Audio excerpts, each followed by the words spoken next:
అలానే విశ్వేశ్వరరావు, కార్పొరేట్ కంపెనీలకు ఫ్రెండ్లీ వాతావరణం ఉండాలి. ప్రభుత్వంతో ప్రత్యేకించి లైజనింగ్ చేసేటువంటి విధంగా వెసులుబాటు ఉండాలి. అప్పుడే కార్పొరేట్ కంపెనీలు అక్కడ ఉంటాయి. అమెరికాలో అమెరికా అధ్యక్షుడు ట్రంప్ తీసుకుంటున్నటువంటి నిర్ణయాల కారణంగా విసిగిపోయినటువంటి కార్పొరేట్ కంపెనీలు ప్రపంచంలో ఏ దేశంలో కార్పొరేట్ ఫ్రెండ్లీ గవర్నమెంట్ ఉంది అనేది అన్వేషించుకున్నాయి. ఆ క్రమంలో కనిపించినటువంటి దేశం భారతదేశం. నరేంద్ర మోడీ గారిని వరుసగా కార్పొరేట్ దిగ్గజాలు కలుస్తూ ఉన్నారు. అమెరికా కార్పొరేట్ దిగ్గజాలు కలుస్తూ ఉన్నారు. వాళ్ళల్లో సత్య నాదెండ్ల, సుందర్ పిచ్చై ఇలాంటి వాళ్ళు ఉన్నారు.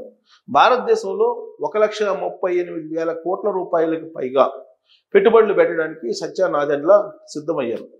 మైక్రోసాఫ్ట్ వచ్చేస్తుంది ఇండియాకి, అతిపెద్ద కేంద్రం వచ్చేస్తుంది. దానికంటే ముందు గూగుల్ ఏఐ డేటా సెంటర్ని భారతదేశంలో పెట్టడానికి అమెరికా బేస్డ్గా ఉన్నటువంటి గూగుల్ సిద్ధమైంది. ఇలా కార్పొరేట్ కంపెనీలు అనేకం క్యూ కడుతూ ఉన్నాయి భారతదేశానికి రావడానికి. దానికి కారణం అమెరికా అధ్యక్షుడు ట్రంప్ వేసినటువంటి ట్యాక్స్లు, దిగుమతి సుంకాలు, ఆయన పరిపాలనా విధానాలు, ఇమ్మిగ్రేషన్కి సంబంధించినటువంటి విధానాలు, ఇవన్నీ కూడా కార్పొరేట్ కంపెనీలకి విసుగు చెందిస్తున్నాయి. ఆ క్రమంలో అమెరికాని వీడి భారతదేశానికి వస్తున్నారు. అంటే అమెరికాలో కంపెనీలు క్లోజ్ చేసి ఇండియాకి రావట్లేదు. అమెరికాలో ఒకవేళ కంపెనీ ఉన్నప్పటికీ కూడా దాని ఎక్స్పాన్షన్ వచ్చేసి భారతదేశంలో చేస్తున్నారు. ప్రపంచంలో ఉండేటువంటి అన్ని దేశాల్లో భారతదేశం safest, plus economy wise, ecosystem wise, ప్రభుత్వం వైపు నుంచి అలాగే లాభాల కోణంలో చూసినా కానీ భారతదేశమే ప్రాధాన్యత దేశంగా కనిపిస్తుంది కార్పొరేట్ కంపెనీలకి. అందుకే భారతదేశం వైపు వస్తూ ఉన్నారు. దీనికి సంబంధించి ఇప్పుడు అంతర్జాతీయంగా కూడా పెద్ద చర్చ నడుస్తుంది. కార్పొరేట్ దిగ్గజాలన్నీ కూడా భారతదేశం వైపు మొగ్గు చూపుతున్నాయి, భారతదేశానికి రావడానికి సిద్ధమవుతున్నాయి అని చెప్పి.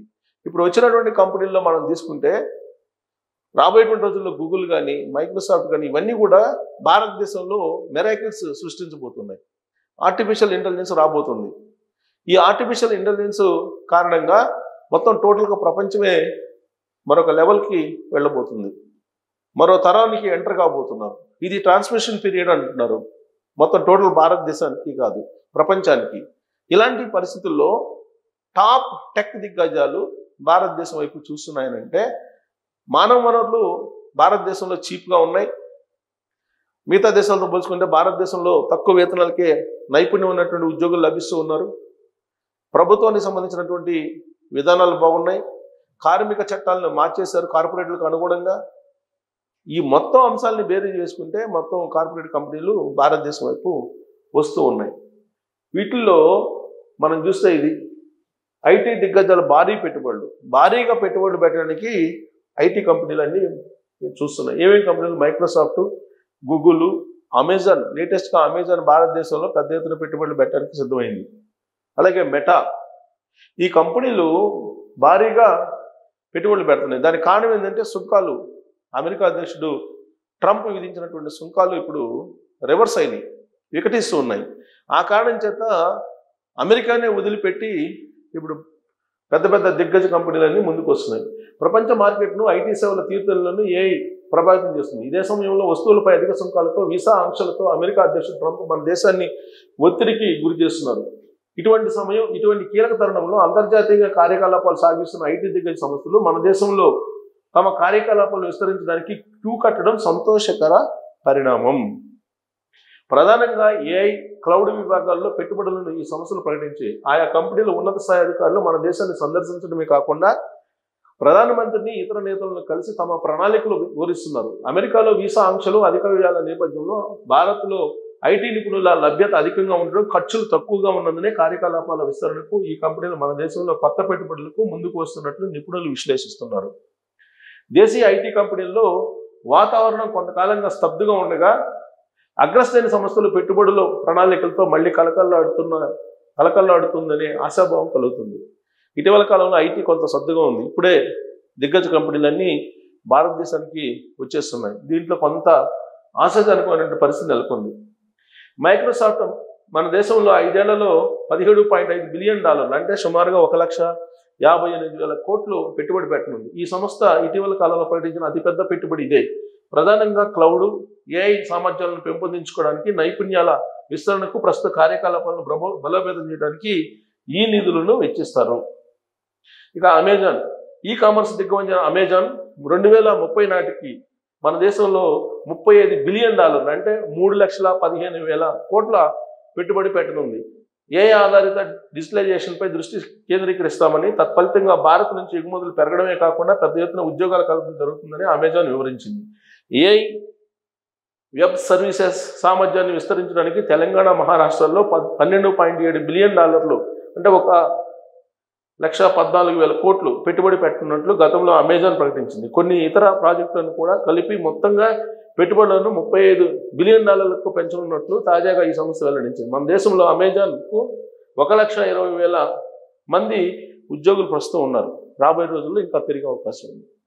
ఇక గూగుల్, విశాఖపట్నంలో అతిపెద్ద AI hub gigawatt scale data సెంటర్ను గూగుల్ ఏర్పాటు చేయనుంది. 5 ఏళ్లలో దీనిపై $15 బిలియన్ అంటే 1,35,000 కోట్లు పెట్టుబడిని ప్రకటించింది. పూర్తిస్థాయి కంప్యూటర్ మౌలిక సదుపాయాలు, fibre optic network, subsea cable landing station నిర్మాణం కూడా ఈ ప్రాజెక్టులో భాగంగా ఉన్నాయి. అమెరికా వెలుపల గూగుల్కి అతిపెద్ద ఏఐ డేటా కేంద్రం విశాఖపట్నం ప్రాంగణం అవుతుందని అంచనా. ఇంకా మెటా ఏంటంటే ఫేస్బుక్, ఇన్స్టాగ్రామ్, వాట్సాప్ మాతృ సంస్థ మెటా. ఫేస్బుక్, ఇన్స్టాగ్రాము, వాట్సాప్ వీటి మాతృ సంస్థ మెటా. మన దేశంలో రిలయన్స్ ఇండస్ట్రీస్తో కలిసి $100 మిలియన్ సుమారుగా 900 కోట్లకు పైగా పెట్టుబడి పెట్టనున్నట్లు వెల్లడించింది. ప్రపంచ వ్యాప్తంగా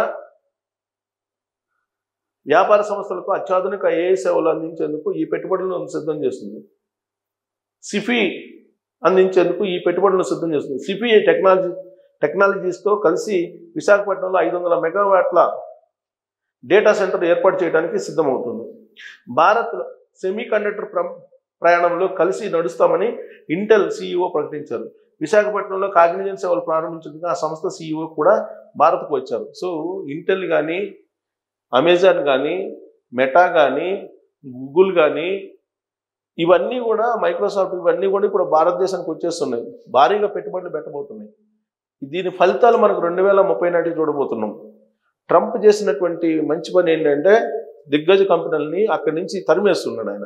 ఒక రకంగా చెప్పాలంటే అమెరికా వివిధ దేశాల ఉత్పత్తుల పన్నులతో విరుచుకుపడడంతో పాటు ఆయా దేశాల నిపుణులు వర్క్ వీసాపై వచ్చి అమెరికాలో పనిచేసేందుకు పలు రకాల ఆంక్షలను ట్రంప్ అమలు చేయడంతో అమెరికా ఐటీ దిగ్గజ సంస్థల నిపుణుల కోసం మన దేశం వైపు చూడక తప్పదని అభిప్రాయం కొంతకాలంగా వినపడుతుంది. ఇదే జరుగుతున్నట్లు ఇప్పుడు కనిపిస్తుంది. అగ్రశ్రేణి సంస్థలు మన దేశంలో కార్యకలాపాలను విస్తరించడానికి ఆసక్తి ప్రదర్శిస్తున్నారు. పైగా ఆయా కార్యకలాపాలు సొంతంగా చేపట్టడానికి ముందుకు రావడం ఆసక్తికరమైన అంశం. పెద్ద సంఖ్యలో జీసీసీ అంటే గ్లోబల్ క్యాపబిలిటీ సెంటర్లను ఏర్పాటు చేయడమే దీనికి ఉదాహరణ. బహుళ జాతి ఐటీ కంపెనీలకు జీసీసీలు ఆఫ్ షోర్ యూనిట్లుగా ఉంటున్నాయి. కేవలం ఖర్చులు తగ్గించుకోవడమే కాకుండా పరిశోధనా కేంద్రాలుగా సామర్థ్యాలను పెంచుకోవడానికి వీలు కల్పించే సంస్థలుగా జీసీసీలు ప్రాధాన్యత సంతరించుకుంటున్నాయని ఐటీ నిపుణులు విశ్లేషిస్తున్నారు. ఈ కేంద్రాల్లో ఏ ఆధారిత ఐటీ సేవల ఆవిష్కరణ, విస్తరణ అధికంగా ఉన్నట్లు తెలుస్తుంది. ఈ రిపోర్ట్ చూస్తే ట్రంప్ ఒకటి చేయబోతే ఇంకోటి అవుతున్నట్టు కనిపిస్తుంది. అమెరికాని టోటల్గా దెబ్బతీస్తున్నాడు ఆయన. ఇల్లీగల్ ఇమిగ్రెంట్స్ అంటూ అక్కడ ఉండేటువంటి నైపుణ్యం ఉన్నటువంటి వాళ్ళని కూడా అమెరికాలోకి అడుగు పెట్టుకొని చేస్తున్నారు. దీంతో కంపెనీలే భారతదేశానికి వచ్చేస్తున్నాయి. ఎక్కడ మేధో సంపత్తి ఉందో అక్కడికి వచ్చేస్తారు. రాబోయేటువంటి రోజుల్లో చంద్రబాబు గారు చెప్పినట్లు economy knowledge, creative knowledge Lokesh గారు చెప్పినట్టు ఈ రెండే ఉంటాయి. ఎక్కడ నాలెడ్జ్ ఎకానమీ ఉంటుందో అక్కడికి వచ్చేస్తారు. నాలెడ్జ్ ఎక్కడ ఉంటుందో అక్కడికి వస్తారు. రవీంద్రనాథ్ ఠాగూర్ గారు చెప్తారు నాలెడ్జ్ ఈజ్ పవర్ అని. సో కాబట్టి నాలెడ్జ్ ఎక్కడ ఉందో అక్కడికి వచ్చేస్తారు. దాంతోపాటు క్రియేటివ్ ఎక్కడ ఉందో అక్కడికి వచ్చేస్తారు. అందుకే ఇప్పుడు అమెరికాలో ఉండే దిగ్గజ కంపెనీలన్నీ కూడా భారతదేశంలో ఉండేటువంటి నైపుణ్యం ఉన్నటువంటి వాళ్ళ కోసం ఎత్తుక్కుంటూ భారతదేశానికి వచ్చేస్తున్నారు. దానికి ఉదాహరణ ఈ కంపెనీలే. కేవలం ట్రంప్ తీసుకున్న నిర్ణయాల కారణంగా, లేదంటే మొత్తం అమెరికా వెళ్ళిపోయిన వాళ్ళే మన వాళ్ళు చదువుకొని. కానీ కంపెనీలే ఇక్కడికి వస్తున్నాయి ఇప్పుడు. సో రివర్స్లో ఉంది అమెరికా పరిస్థితి ఇప్పుడు ట్రంప్ కారణంగా. ఇది ఒక రకంగా చెప్పాలంటే ట్రంప్ చేసినటువంటి ఒక మేలు భారతదేశానికి అని చెప్పి అనుకోవాలి. మరి ఈ రిపోర్ట్ చూసిన తర్వాత మీకేమనిపిస్తుంది? ట్రోల్ చేయొచ్చు. Thank you.